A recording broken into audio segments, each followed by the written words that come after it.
time, because that would be important for the council to know if there is something or if there isn't. And because the zoning staff is very clear in their recommendation to approve it to the zoning. Zoning staff supported the request to approve the conditional use permit. The zoning commission recommended approval with the list of conditions, which include the last condition that says the applicant must submit a site plan that shows the structure, location of guest rooms, parking spaces, and requires screening. So they've still got to provide a site plan. Not to take a side here, but to explain a process. If you want to build a thing or add on to a house or a building, you come in, you submit a set of plans, they get reviewed, they get approved, hopefully, and then you go build it. So the zoning staff is approving something that doesn't exist yet. Arguably, maybe not so much, this bed and breakfast in the main house does not exist yet. Not legally, because you haven't approved it. So I hadn't inspected the house personally before today. I knew those signs were out of compliance. We talked about that at the zoning commission meeting. He hadn't changed that since then. That's been a month. I don't know that I've learned a whole lot more. He said he didn't live there because there was all the work going on. I didn't see a lot of construction or evidence of construction in that house when I went today. Probably painted some walls, did some sanding maybe. I didn't see a lot of construction. No permits have been sold for construction inside there. But back to what I said, he is applied to do a thing, and when he gets his approval, if he gets his approval, he'll be approved to do this thing. He'll need to submit some plans and then get it all inspected again and have it approved. Then we'll look at it for compliance with what you approve today. That's interesting. I don't know if I helped or hurt. Yeah, it's because what you just said is that even if he was 100% out of compliance, what you're saying is compliance really isn't tested until such time he has been approved to do what he asked to do. If he, I've been meaning, my plan is to send him a letter saying, get your signs in compliance, you got a problem. If he doesn't do that, because that's out of compliance today. Right, that's out of compliance with If he doesn't do that, I'll send him a second letter saying, hey, please do this. And if he doesn't, I'll send him a zoning violation. If he still doesn't do it, we'll let him explain it to the judge. That's a real measurable thing. I can walk up and take a picture of that. I can't really walk through that house at 6 o'clock in the morning and see who's sleeping there. Got you. That was all from me. Thank you. That's it. Mr. Escott? Mr. Chairman, I'm certainly not trying to complicate matters. I hate when you lead off with that. Mr. Prescott, when you see that's what, when you lead off with that, that's trouble. Well, I need to bring to your attention, because the question was specifically asked as to the maximum number of rooms for a bed and breakfast. There was some double checking done, and under the UDC, it is unclear as to the maximum number of rooms, and I say that only because the definition of a bed and breakfast reads an owner-occupied house or part of a house where no more than 4 rooms for a total of 8 guests are provided for short-term lodging, where breakfast-only meals are provided for compensation. The question becomes, is that per structure, if you have multiple structures on the property, or not? So at least in the definition, there is an attempt at some limitation on the number of rooms for what is defined as a bed and breakfast. I say that with this recommendation or suggestion.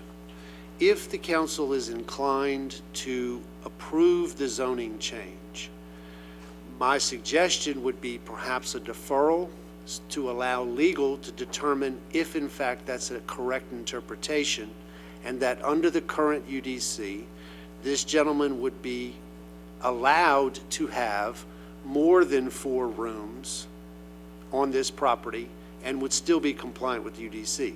If in fact legal comes back with the opinion that he is limited to 4 rooms only, then this conversation is irrelevant. I agree. So let me, Mr. Lewis represents the area in question, and he's been speaking to a number of his residents. And Pat, I've already activated your mic, so you're hot now. I can tell you that with Mr. Escott, he didn't do as bad as I thought he would. Caused as much trouble as I thought he was going to cause. But you know, what he suggests, I think, is maybe the best we could offer. But I would certainly defer to you to lead that motion if you want to consider that, or we could continue the discussion as it's ongoing. Okay, Mr. Escott, I just want to make sure I'm clear on this. You say if we possibly defer this, okay, you're saying that about the bedrooms, that's where I'm confused about 4. You say it's unclear, and legal would have to check and see how many, if I'm understanding correctly? Right. My point was that in the definition of bed and breakfast itself, it refers to no more than 4 rooms, and it's referring to the owner-occupied house or a part of a house. Well, one would say that the definition may not anticipate a property that has multiple houses on one property. So legal is going to have to look at that provision and determine whether or not the intent of the definition was no more than 4 rooms on a piece of property, regardless of the number of structures, or no more than 4 rooms per structure. Okay. Okay? And so until that's determined, the suggestion was to defer so that if in fact it would be more than 4 rooms allowable, then the council could consider whether or not they approve the zoning or the conditional use permit. If the opinion of legal is that under no circumstances, regardless of the number of structures, only 4 rooms are allowed, my understanding is he already has 3 in the carriage house and he's asking for 4 additional. That wouldn't be allowed under the UDC. Okay, I'll make a motion that, you know, if it's okay, to go ahead on. If we defer, how long were you talking about deferring? We could set it up, I think we'll set it up to 90 days. So I don't know that it would take 90, but we might want to just, how much time do you need? 30 days tops. Yeah, I would say 30 days. 30?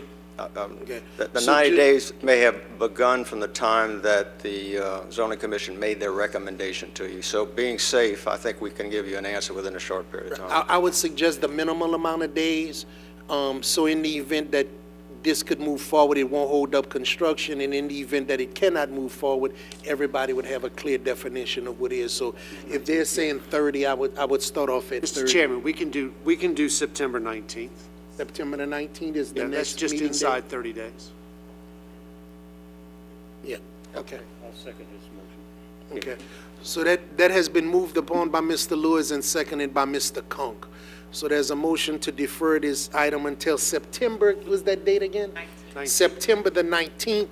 For those members in the audience, I know you have been following this discussion before we move, but what this is actually saying is that legal needs to get an opinion on the 2-structure issue, and also that would also be some time that this council is going to see how serious this person is about coming into compliance. What's done, as Mr. Lewis asked Mr. Parker, or Mr. Roberto asked Mr. Parker today, what has been done since this has been to PZD. So this issue will come back in its same status. Nothing has been gained or lost tonight. It comes back in this same status, in this same capacity on September the 19th. Okay? So motion by Lewis, second by Conk. Let's vote on that deferral, please. District 9? Yes.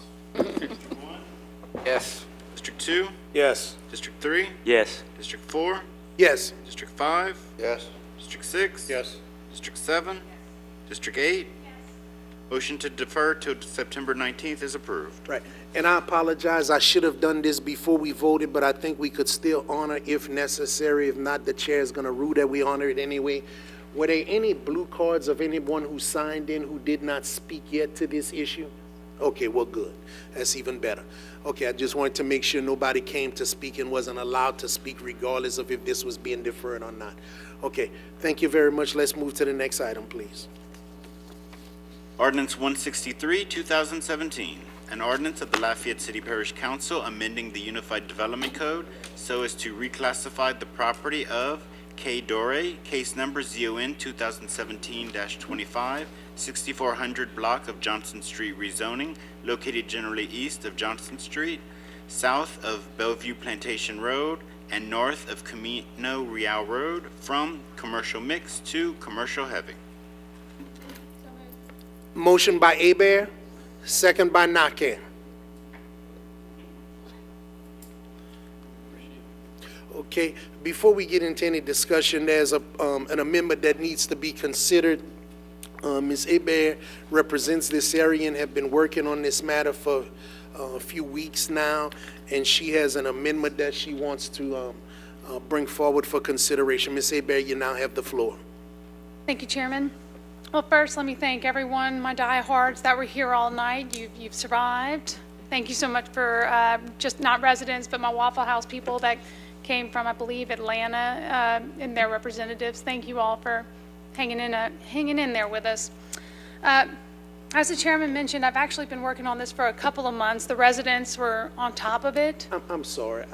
Look, give I credit didn't where want to seem credit's like due. I was exaggerating it, but So I've been working closely with all the different parties, trying to find out as much information as I can for my residents, for the Waffle House, and of course with planning and zoning. Carly and Jim have been working closely with me on this. The two biggest concerns my neighbors had were not the fact that this Waffle House, they're all excited Waffle House is coming. Their concerns were the fact that this Waffle House is 24 hours a day. And then the crime that they are afraid may come with a Waffle House. People, whether it's the drinking and driving, the crime that happens after hours. Everybody gets wild when it turns dark. Then their other issue was the Bellevue Plantation Access Road. I'm a big believer in connectivity. Normally, I vote for connectivity every time. The issue with this Bellevue Plantation Access is that there is no connectivity other than to their neighborhood. So all that being said, I've learned more about Waffle House than I ever thought I would learn. But there is not a Waffle House in their franchises that is not 24 hours. So the other big issue, and you'll see over here, they were nice enough to provide these diagrams of the pictures to show us all the difference between commercial heavy, which is the one with the windows facing Johnson Street, and then the commercial mix is the one with the long brick wall facing Johnson Street. Either way, I think the most important thing to know, and I've tried explaining to the residents I've spoken with, is that Waffle House can and will come no matter what happens tonight. They are allowed to be in a commercial mixed, which is the property that it's on now. And then the reason why they want commercial heavy is to have, like most of their properties are, with the windows facing the major street.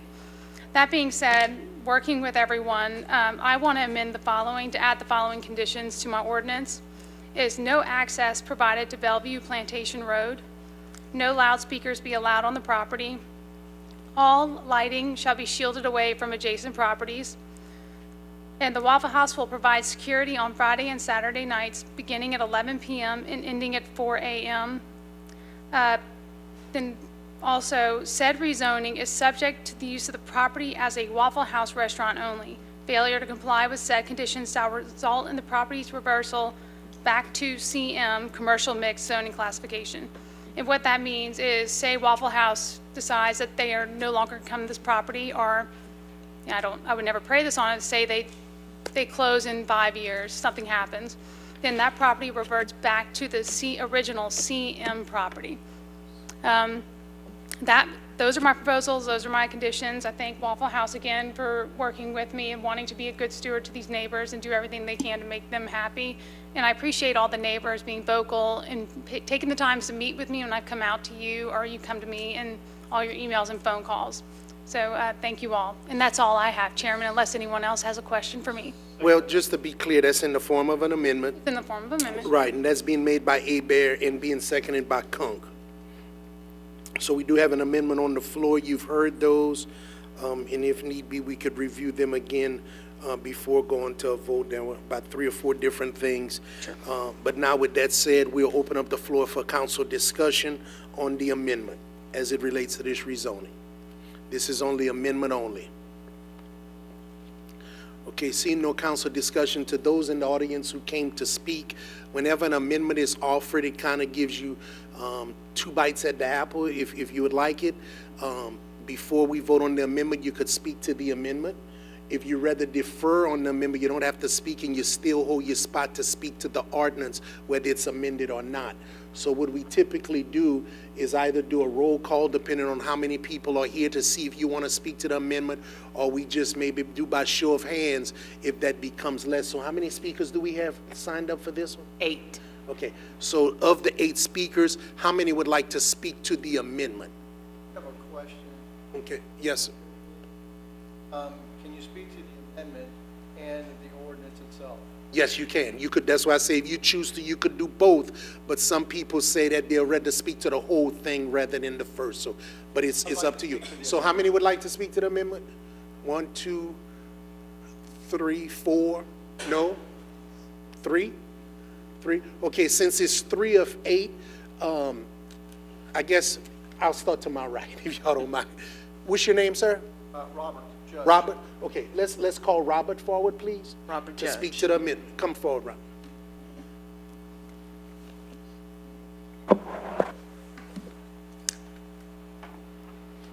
Thank you for your time. I appreciate everyone's attention and the long hours. I know it's time to go home. Nothing to do. However, one of the issues we've had with this slow creep of rezoning in this area, it started with BBs, is the light pollution. The same amendment that was placed on BBs about lights not being directed into the residence, and my residence is directly affected. I'm approximately 230 feet away from this proposed site. Those lights are in fact directed directly into my backyard and into my bedroom window. I do have thick blinds, but still in all, they're not in compliance. And it appears to be no real impetus on the part of the council or the planning commission to do anything about it. I did bring it to their attention recently, and I got, quote, "We're working on it." I don't know how long it takes to redirect lights, but that's been 3 or 4 weeks ago now.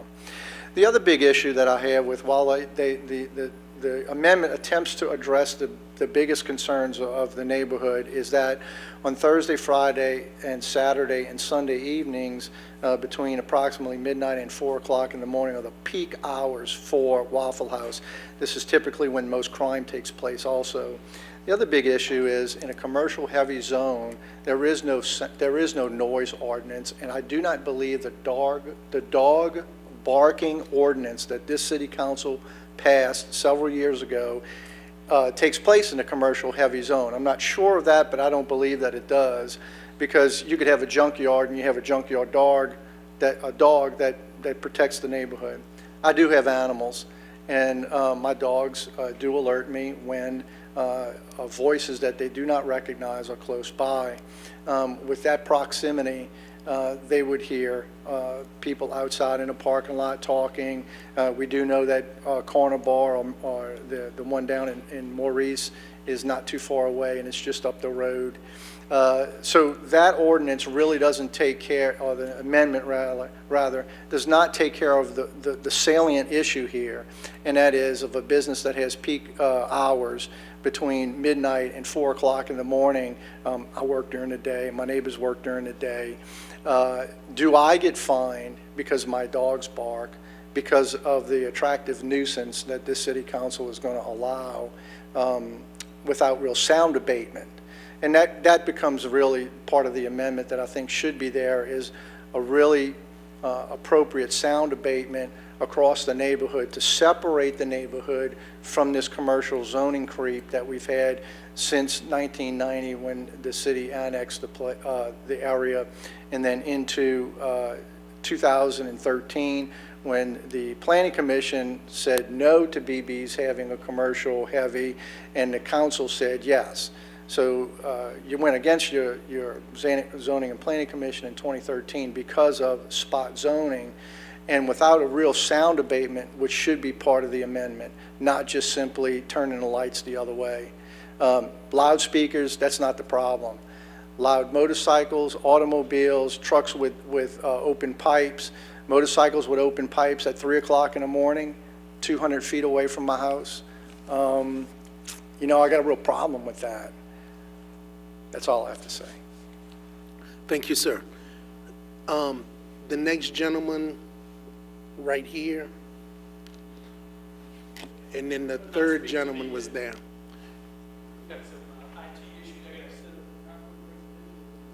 Okay, you're going to, Over here as well? Is that working now? Good.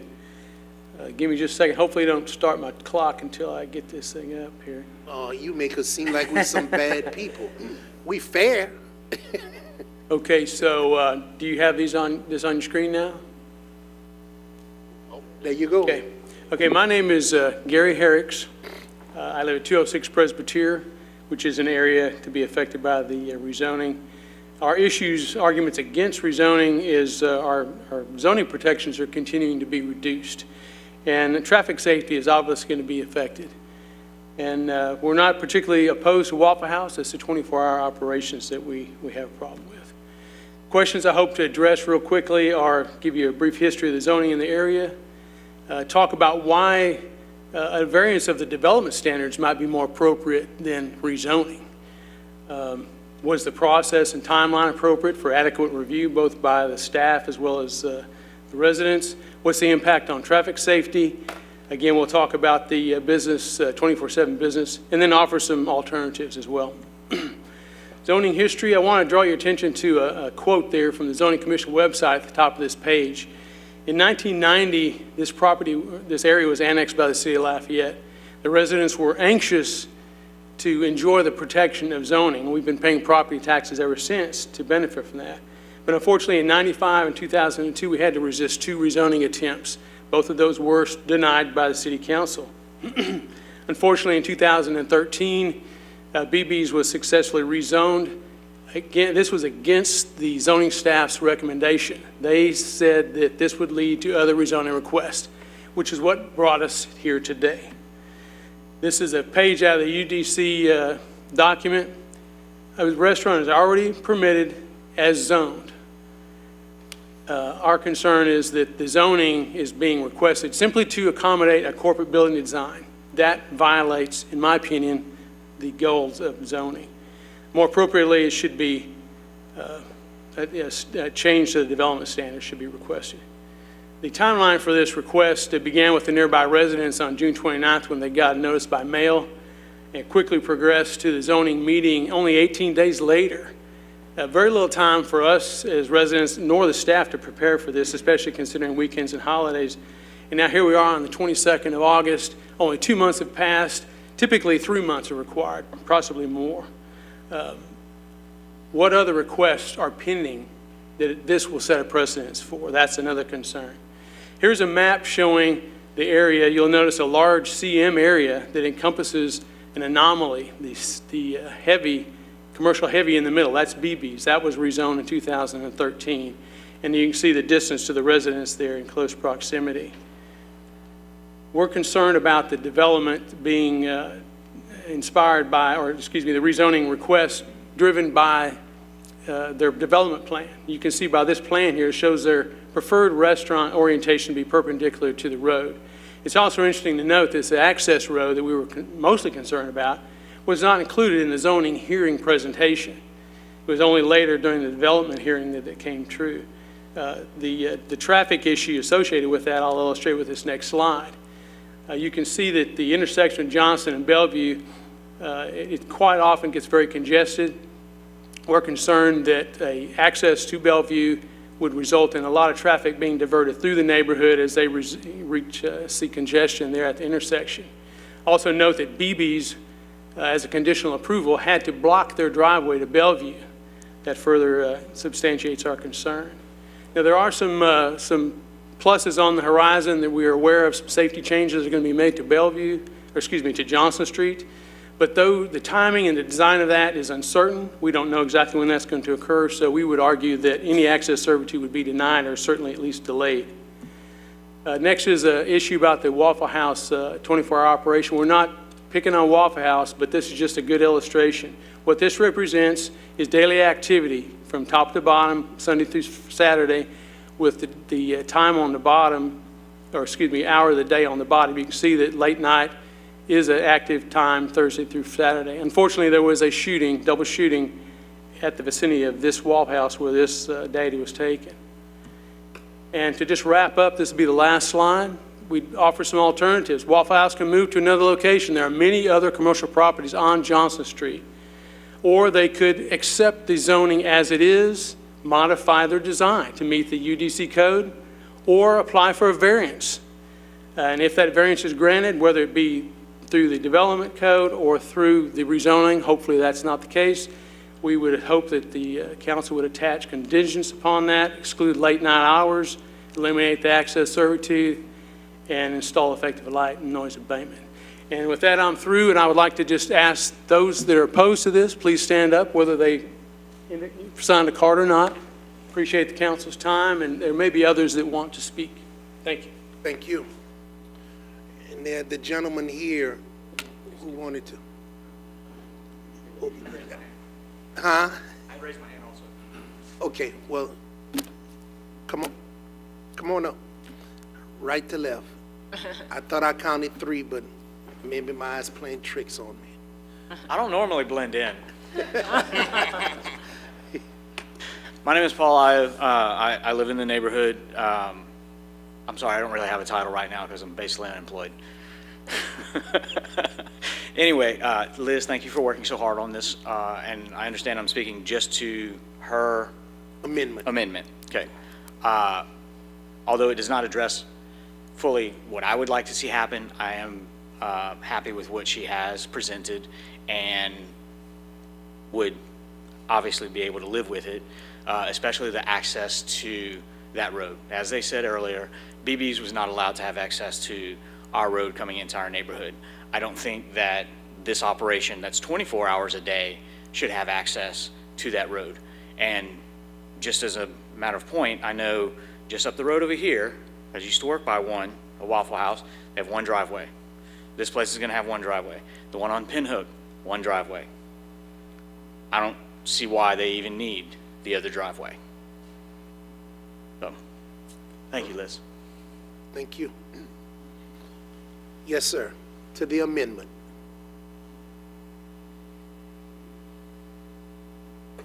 Well, good evening, councilmen and women and mayor. My name is Jeff Wright. I'm here on behalf of Waffle House Restaurants.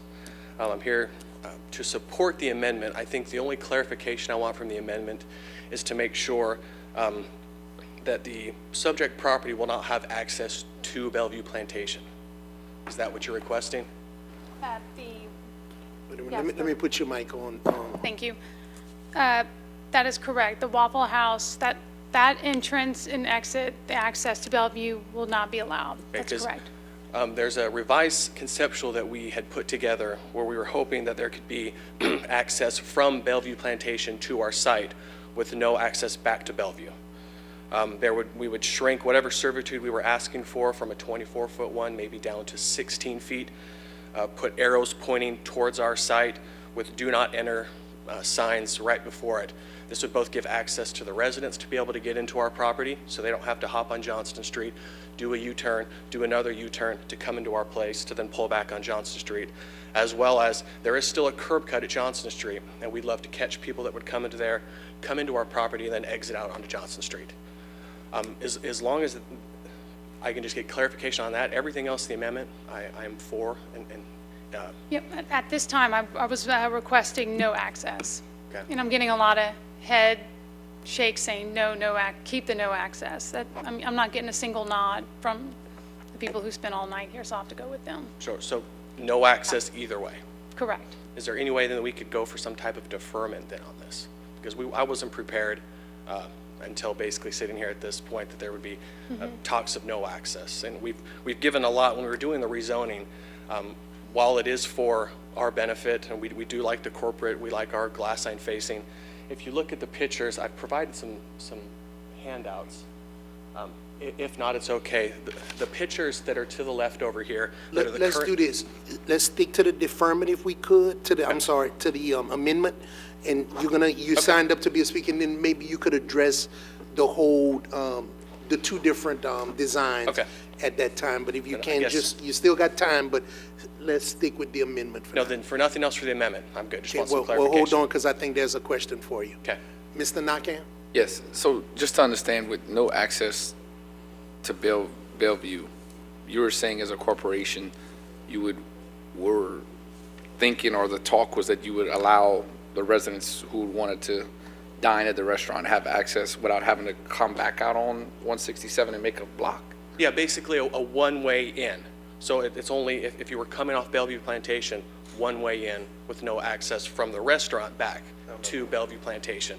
In the Yeah. PZD meeting, they were really worried about stacking, or they thought that people from our restaurant would go back into their subdivision.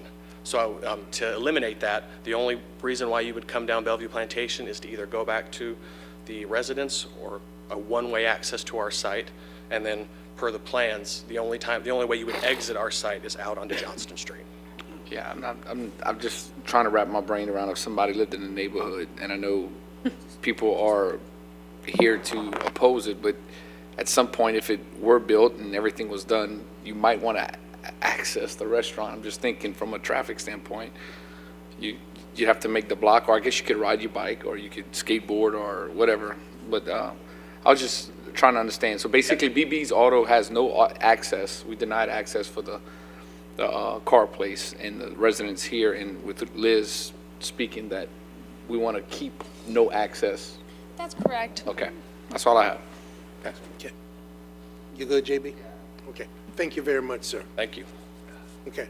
So we've given all those who were interested an opportunity to speak to the amendment only, and the council members have chimed in on the amendment. The amendment is clearly defined. So what we'll do now, we'll vote on the amendment, and then we'll open up discussion for the ordinance as it has been or not been amended. So let's call the vote on the amendment. District 1, Yes. District 2, Yes. District 3, Yes. District 4, Yes? District 5, Yes. District 6. Yes. District 7. Yes. District 8. Yes. District 9. Motion to amend is approved. Okay, so now the ordinance has been amended and we're dealing with that. I'm going to open up the floor to council discussion on the ordinance as it has been amended. Okay, there's no council discussion now. We'll go to blue cards inclusive of the 4 individuals who've already spoken in order of receipt. First speaker, please. Gary Herricks. I really don't have anything else to add. You okay? Gary passes. Harry.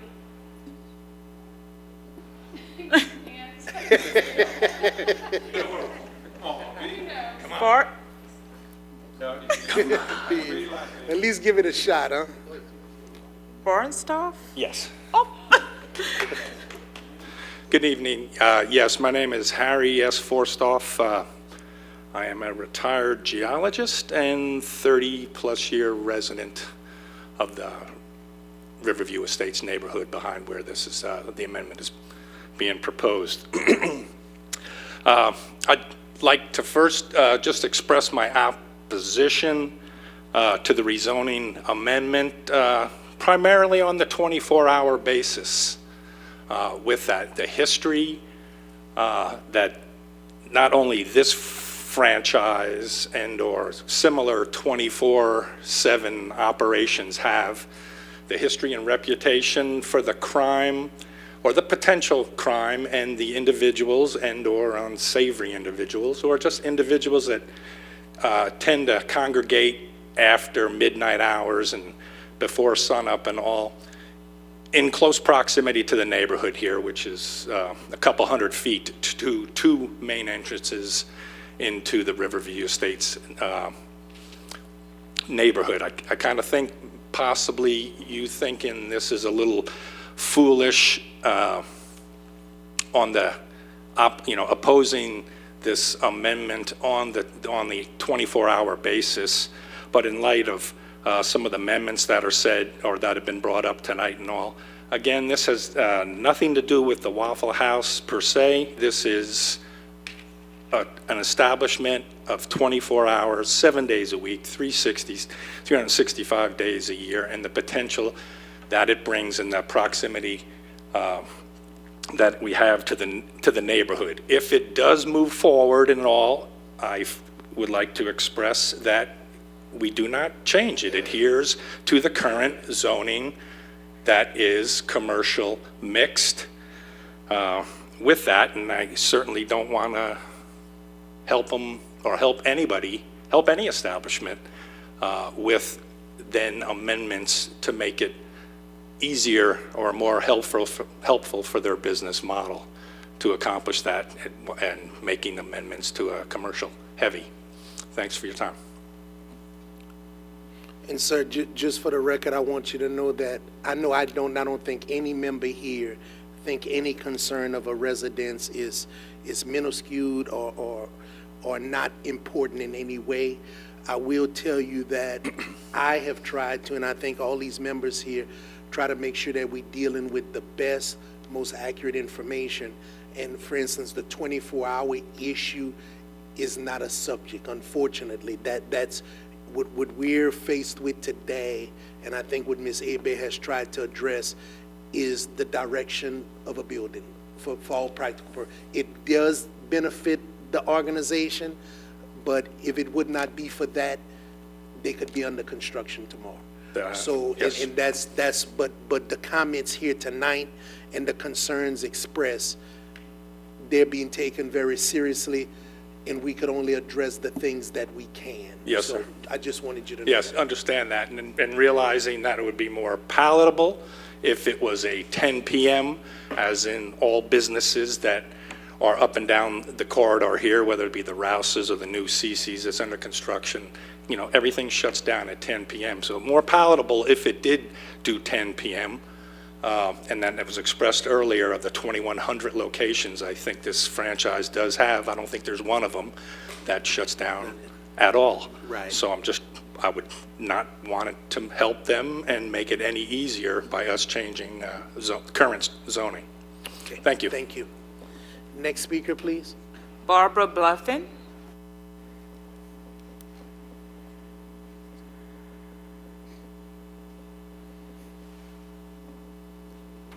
Thank you very much for the opportunity to address you this evening.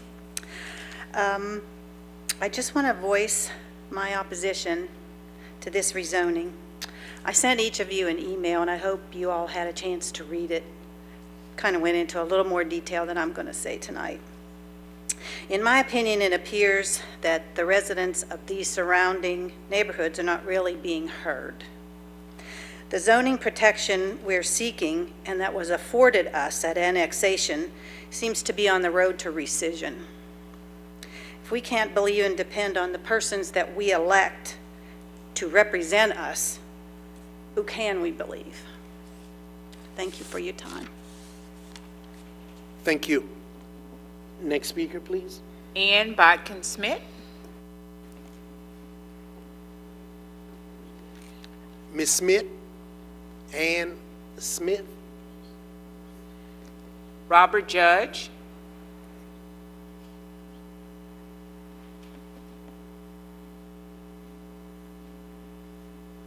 Good evening again. And Liz, thank you again for your time, Joel, his time, and everyone else. I know y'all had an opportunity to look at the things that were sent to you, address the emails, etc. My name is Robert Judge. I reside at 102 Presbyterian Parkway. We live there. We moved there 18 years ago. I'm a graduate from UL. My wife is as well. My daughter is as well. My older brother is as well. We have deep roots in Lafayette, although I am from New Orleans, if you haven't heard already. Mr. Boudreau, I was glad to know you spent so much time asking a lot of questions about the last rezoning request, and we really got into the minutia of it. And so I hope you have the same concern about the residents here. This is not something that, we understand this is zoned for business. We do sincerely. So I wanted to bring up a couple of things that I thought were salient issues. One of them was UDC 89.1, if I believe I'm quoting that correct, and it has to do with an unmet need. If there is an unmet need for a particular business to be located and rezoned, then that is a affirmative reason to rezone. Within a half a mile of where this wants to take place, we have a McDonald's, we have a Sonic, both of those serve breakfast. We also have a Popeyes. We have the McDonald's again. The CC's is being built there. They serve breakfast. There's an IHOP that's approximately 2 miles away. Rouse's serves lunches and dinners. And so right in that corridor right there, there are plenty of restaurants of this type that meet a need that already exists. We don't need a Waffle House to meet an unmet need. There are 6 Waffle Houses in Lafayette Parish. BB's went against the zoning and planning, which then allowed spot zoning. As we see now, the camel's nose got under the tent. Now we're going to have the camel in our tent with us. They kind of stink, which was never intended and violates the trust of the citizens of the city. The conditions were not met. Light pollution, offensive directly shining in, pointing in residents' windows. Photos that I had previously submitted show those clearly. We still are waiting for something to be done. I guess that takes a ladder and somebody to do that. Noise after 10 p.m. and before 7 a.m., dog barking ordinance, which I already mentioned. Do I get fined if my dogs bark? Does Waffle House get fined if my dogs bark? I'll probably get fined, and I call the police. I don't know how all of that works. The disturbance, especially at the height of the particular business's peak activity, conflicts with the RS1 residence area, which is less than 300 feet away. When not, if the dogs and the neighbors, those other ones, bark, alerting their owners to the intruders. Again, who gets fined? No neighborhood along Johnson Street from Maurice to Evangeline Thruway has to deal with a business that is 24/7. Legends, a ballroom, closes at 2 a.m. I expect we'll see the Legends people near our neighborhood now.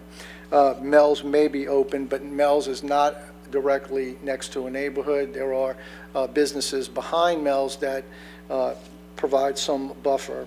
Reduction of property values, which nobody mentioned. If there's a lowering of the property values, the neighborhood that we're talking about, the old Oak Trace neighborhood, a minimum house price there is roughly $250,000, and upwards of, there's a fella building a house down at the end of Bellevue Plantation Road. My guess is it's got to be $5 million. It's tremendous. But most of the houses range between $250,000 and $400,000. So then there'll be a reduction of property tax. I'm sure everybody will be on the bandwagon to have their properties reassessed, and we'll be happy to pay you less money. When the law doesn't apply equally to all, doesn't apply to anyone, and the previous owner, previous resident from the Sterling area mentioned zoning slippage, and this is what we're seeing again. And the amendment, Liz, thank you again, but it doesn't address the noise abatement, which is the biggest problem, as well as the lighting, but the noise abatement. And I would like to see if you could please amend your amendment to include appropriate noise abatement with trees, bushes, and a solid wall. Thank you. Thank you. Next speaker, please. Paul Ayo.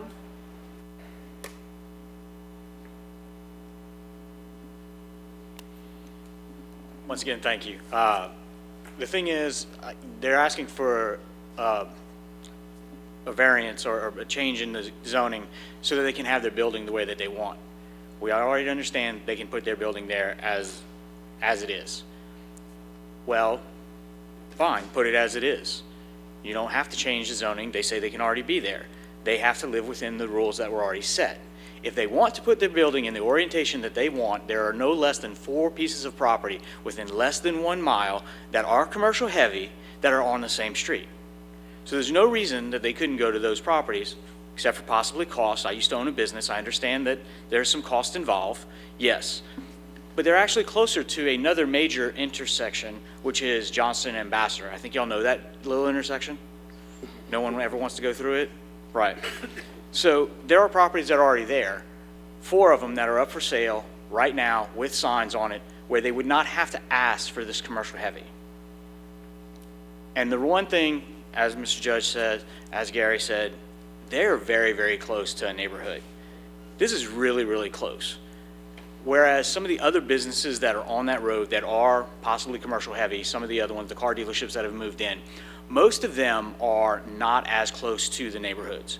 Now, the one that's behind Hampton moved in closer. They built that neighborhood, or that section of the neighborhood, after Hampton was already there. That was their decision. If people want to live there, that's fine. They have a place where they could go that's already commercial heavy. They don't want to spend the money, fine. That's their choice. But they're not, it's not like they don't have an option to go 1 mile up the street and not have to go through all of this process. And Mr. Nakhan, to your question earlier, I'll be happy to drive over to Camino Real, drive around just like I'd have to do if I want to go to Guidry's Hardware or Guidry's Outdoor. Yeah, I don't have to go in through that. Right. No, but I don't need the access on my road to get to their restaurant, just like I don't need it to get to Guidry's. Just like I don't need it to get to the veterinarian, just like I don't need it to get to the locally owned restaurant that's just down the road also. It's very easy to go around our neighborhood and into. Don't need the access. But like I said, they could easily move to an already commercial heavy spot just down the road. Thank you. Next speaker, please. Jeff Wright, and I provided you with his handout.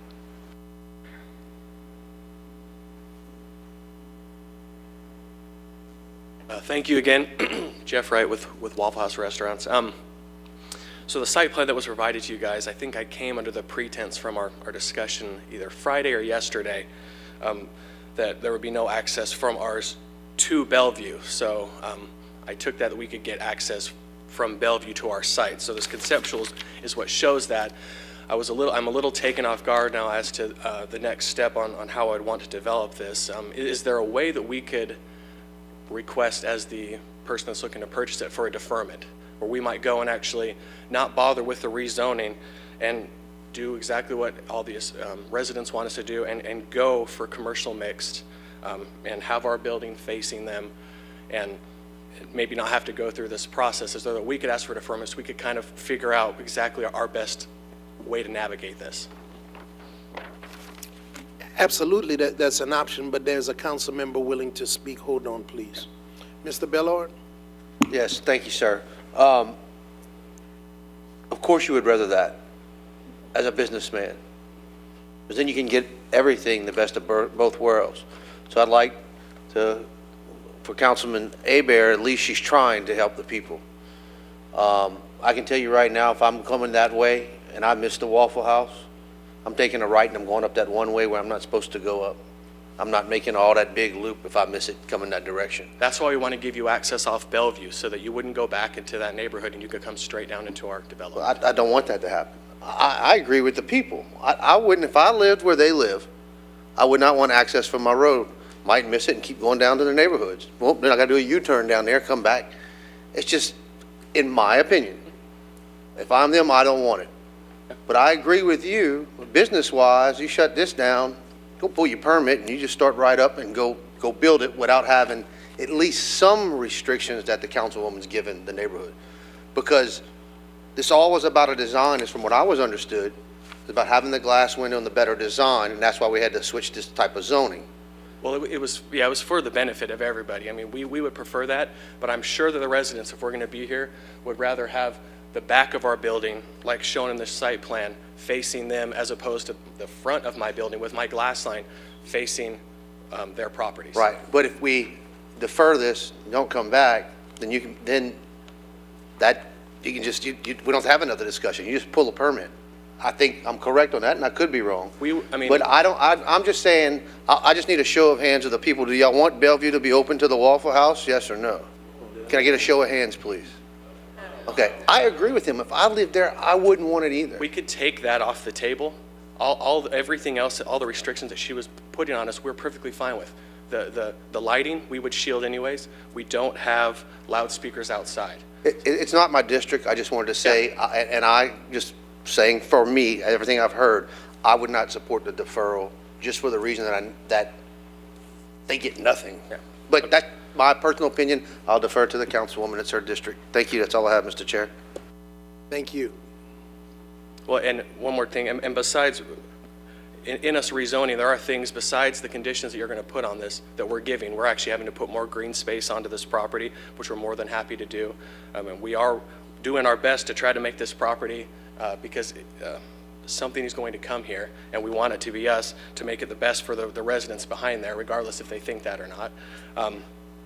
And then we did try to do something to, during the PZD meeting, they were discussed stacking, so we tried to address that by having just an access in. So. Thank you very much, sir. Thank you. Ms. Hebert? I have a question for you. They've mentioned, you just mentioned more landscaping. Do you have an idea of how much more you were planning on doing on top of the code? No, it's whatever's per the code. So currently Okay. ZM, I think it's 10%, and don't quote me on these, I'm sorry.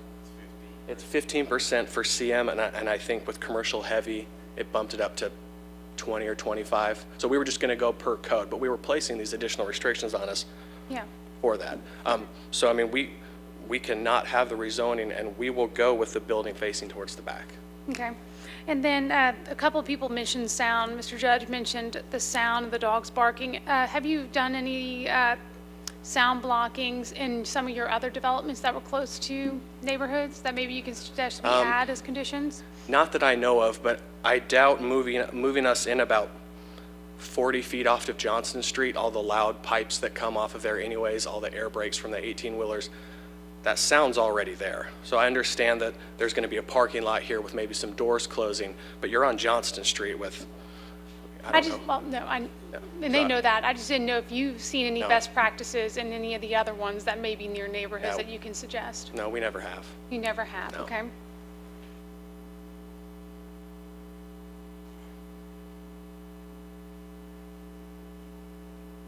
Yep, that's all I have. And Mr. Terrio has a question, but his computer is not working. There's a reason for that.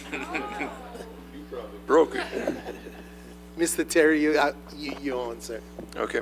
To follow up on what she just mentioned in dealing with sound, the gentleman in the yellow shirt in the front and Mr. Escott over here, about his dogs, I understand, wholeheartedly what he's talking about. I've got dogs, and if there's somebody, I'm off the road 150 yards. If somebody's walking down the road, my dogs are going to pick up on it if they're talking, and I mean, they go off. So, is he going to be in any way addressed in a violation of a noise ordinance if his dogs go off because of somebody talking in a parking lot? It sounds like a dumb question, but if the police show up at his house telling him that his dogs are making too much noise, it's a legitimate question. Absolutely, and if he's violating the ordinance, Yeah. I think technically he's Because violating the of ordinance. this new establishment coming in that's setting off his current existing pets at his residence. Well, I guess the best way to answer the question is twofold. One, yes, if he's violating the ordinance, technically, then he's violating the ordinance. If the cause of the violation is because of a commercial development, I don't think that goes away whether it's commercial mixed or commercial heavy. Right. The dog's still gonna bark. Right. So it is what it is. Turn off my mic. Just from some past experiences with dog barking ordinances and complaints, 95% of the time a dog barks is for some other reason. It's not just because they feel like it. That's the same conversation I had last week with the feral cats. So, well, I'm just saying. But like that gentleman, all my dogs was trained to only alert when something was going on. Right. So as it relates to the application of the ordinance as we know it today, it's the vocalizations of the animal, not if something is passing, someone is walking, something has shown up. you know, that's just the way the ordinance is written, so I just wanted to share that with you. I've been through it. Yeah, Most of the I people- agree, I yeah. agree. And now, I just want to put on record that we spoke about it tonight in the event that this Right. shows up and this gentleman comes in the future. I sure in the heck won't support, you know, I totally understand. I simply would say, from a legal standpoint. Right, I understand. Having not analyzed it, my initial response to you would be that that is not a valid defense under the ordinance. right. But I understand I certainly understand the issue. Sir, all I got to tell you is if that happens, come before this council, we'll take care of it. I will record their marking. Well, we'll have to figure out that. Finish, Mr. Terrio. You can't speak Yeah, from the yeah, floor, that's sir. it, that's it. Let- But- Yeah, let's not start Yeah, the I got conversation you. from the floor. So We're anyway, gonna lose our meeting. Yeah, that's all I have for now. Thank you. Mr. Conk? Thank you, sir. I'd like to address the question to Jim Parker. Jim?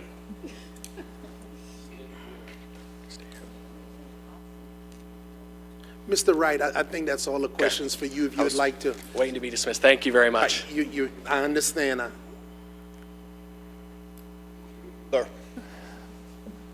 I seconded the amendment that Liz had proposed. I think she did an admirable job of addressing the issues that were raised by the neighborhood. If we were not to approve the rezoning request as amended, what would be allowed on that property as of today as it pertains to the Waffle House? A couple of questions. We know that it is their prerogative to put the brick wall against Johnson Street, although I think there are options that they could always turn it around. That's number one. Will they have access to Bellevue? Yes. They will have access to Bellevue if we don't rezone the property. The way the preliminary plat was approved was there's a main lot, I'm gonna say lot 1 for the Waffle House, although I may have the numbers backwards. A main lot for Waffle House, and a second lot was platted, we'll say behind BB's. If Johnson's the front, behind BB's, that gives them access to Bellevue Plantation. And that was platted intentionally to give them access. And the Department of Transportation and Development is not granting them access directly from Johnston, correct? My understanding was that they were concerned with the number of driveways in that short stretch. So they chose to use, they got approval, I understand, I'm not part of those conversations right now, to use that driveway from Percy Guidry. But the driveway from Percy Guidry was not part of the original rezoning request, was it? No. It wasn't a cross connection. Okay, here's my point. It has nothing to do with it. Okay, here's my point. Today, the Waffle House could construct a building on the property, and that access would be from Bellevue Plantation. One access could be from Bellevue Plantation. Okay, thank you. That's all I needed to know. Thank you.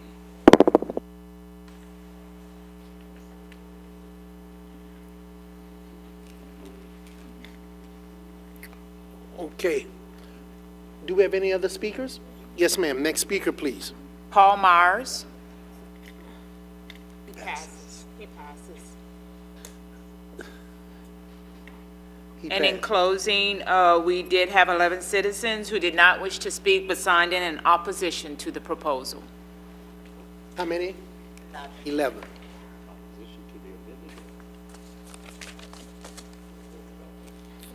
All right, that finishes up council discussion. All citizens' input has been taken through way of blue card. The ordinance, as a reminder, was amended by a vote.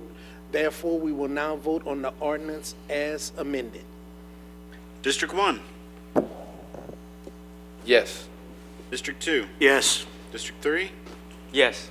District 4, Yes. District 5. Yes. District 6. Yes. District 7. Yes. District 8. Yes. District 9. Yes. Motion to adopt as amended is approved.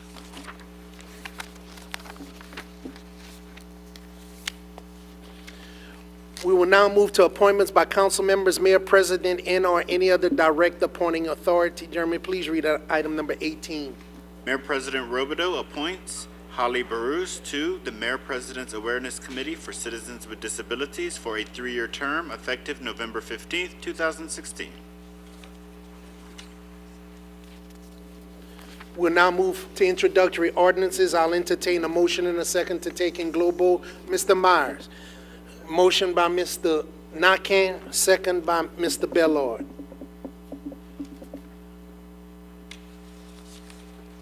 Jeremy? Ordinance 164, 2017, an ordinance of the Lafayette City Parish Council authorizing the Lafayette Mayor President to enter into an active deposit on behalf of the Lafayette Police Department of K-9 Storm to Corporal David Stanley. Ordinance 165, 2017, an ordinance of the Lafayette City Parish Council authorizing the Lafayette Mayor President to execute the attached franchise agreement with Southern Light LLC authorizing occupancy of the rights-of-way of the Lafayette City Parish Consolidated Government in accordance with the terms and conditions of the agreement. Ordinance 166, 2017, an ordinance of the Lafayette City Parish Council authorizing the Lafayette Mayor President to enter into a memorandum of understanding with the Lafayette Parish Sheriff's Office concerning funds anticipated to be received from the 2017 Edward Byrne Justice Assistance Grant Program Award.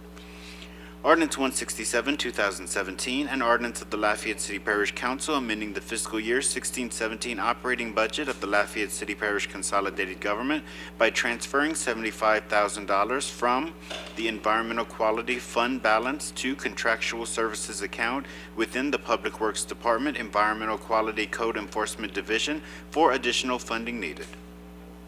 Ordinance 168, 2017, an ordinance of the Lafayette City Parish Council amending the fiscal year 16-17 capital budget of the Lafayette City Parish Consolidated Government by increasing anticipated revenues in the amount of $794,226 from the Federal Transit Administration Section 5307 Urbanized Area Formula Grant along with the required match in the amount of $176,554 for use within the Public Works Department Transit Division. Ordinance 169, 2017, an ordinance of the Lafayette City Parish Council amending the fiscal year 16-17 capital budget of the Lafayette City Parish Consolidated Government by transferring $144,960 from LA 90X 416 Transit Bus Enhancement and LA 90X 43 RPL 35-foot CNG Bus 1 accounts to the Shuttle Bus 1, one from each grant accounts within the Public Works Department to facilitate the purchase of 2 shuttle buses which will serve as an emergency backup for fixed route buses. Ordinance 170, 2017, an ordinance of the Lafayette City Parish Council amending the fiscal year 16-17 capital budget of the Lafayette City Parish Consolidated Government by increasing anticipated revenues in the amount of $207,050 from the Federal Transit Administration Section 5339 Bus and Bus Facilities Grant, along with the required match in the amount of $36,539 for federal fiscal year of 2017 for use within the Public Works Department Transit Division. Ordinance 171, 2017, an ordinance of the Lafayette City Parish Council amending the fiscal year 16-17 operating budget of the Lafayette City Parish Consolidated Government by increasing revenues in the amount of $56,900 received from the state of Louisiana and appropriating within the Community Development Department. Ordinance 172, 2017, an ordinance of the Lafayette City Parish Council amending the fiscal year 16-17 operating budget of the Lafayette City Parish Consolidated Government by authorizing the receipt of approximately $35,000 in ticket-to-work funds from the Social Security Administration and appropriating revenues within the Community Development Department Workforce Development Division budget. Ordinance 173, 2017, an ordinance of the Lafayette City Parish Council providing for the abandonment of a portion of a utility easement on Lot 6A in Phase A of Extension 3 of Roy Estates and Lot 28A in Block Number 3 of Roy Estates Incorporated, having municipal addresses of 305 Toledo Drive and 154 Banks Avenue, respectively. Ordinance 174, 2017, an ordinance of the Lafayette City Parish Council declaring the building or structure located at 6733 Cameron Street, also known as 202 Jenkins Road, Lafayette, Louisiana, owned by Peggy Morton Nelson, to be dilapidated and dangerous to the public welfare, and ordering the condemnation of same.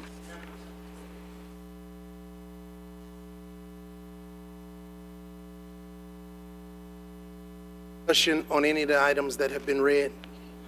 On any blue cards on any of the introductory items? Okay, please call the vote.